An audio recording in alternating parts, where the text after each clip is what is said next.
J'aime bien le mot générateur. C'est plus intéressant que le mot génie finalement. J'oppose le générateur au créateur. Le générateur, c'est celui qui impulse quelque chose. C'est quelqu'un qui découvre des choses. Pour le premier à découvrir, à dire quelque chose de nouveau, qui renouvelle le sujet. En changeant, en travaillant sur la matière même. Pas simplement dans l'interprétation. Et c'est vrai, c'est ce point qu'il voudrait mettre en évidence. Comme là, je viens d'écouter à l'instant une émission sur la Bible. Mais cette Bible, on la prend comme un tout terminé, parachevé,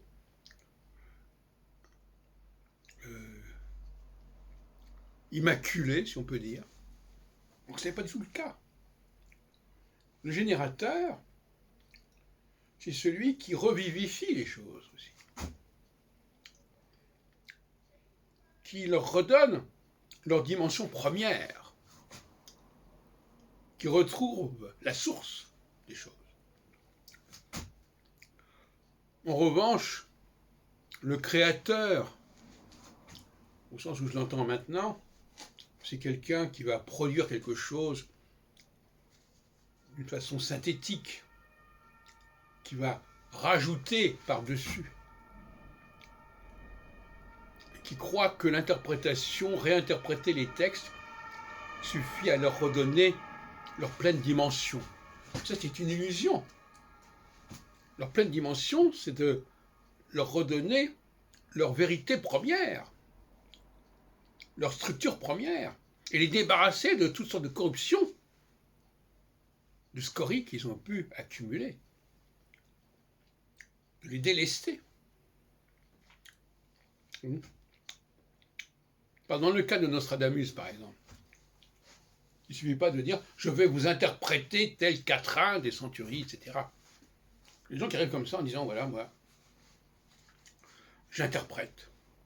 Je vais vous dire ce qu'a dit Nostradamus. » Il ne se pose aucune question de savoir si le corpus en question est authentique, a été rajouté, si c'est syncrétique, etc. Non. Ils prennent les choses pour acquis. Donc, premier stade, c'est pas leur truc. Eux, c'est le deuxième stade. Deuxième stade. Et la plupart des gens sont dans le deuxième stade. Premier stade, on n'y touche pas, c'est comme ça. On va mettre des gloses, on va interpréter, on va rajouter des choses, mais on ne va pas toucher à ça. Et la guerre qui existe entre ces deux populations, disons-les, ces deux tempéraments, elle est là. Il y a des corporations qui sont marquées par le deuxième stade. C'est-à-dire que finalement, ils se sont résignés à ne pas toucher au premier stade. On est tous, en plus ça permet d'avoir une sorte de dénominateur commun. On est tous d'accord sur les acquis déjà installés. On va différer au niveau des interprétations, mais au moins, là-dessus, on ne bouge pas. Et puis il y a ceux qui arrivent en disant « mais non, pas du tout. Moi, je suis comme ça. » Non, pas du tout. Revenons, regardons ce que vaut cette structure première. Est-ce qu'elle est vraiment aussi intacte, aussi parfaite que vous le croyez? Est-ce qu'il faut simplement se contenter d'interpréter, de faire de l'herméneutique, hein? Ou est-ce qu'il faut reprendre les choses à la base? Et là, parmi les historiens, il y a des différences de tempérament, différences de sensibilité évidentes.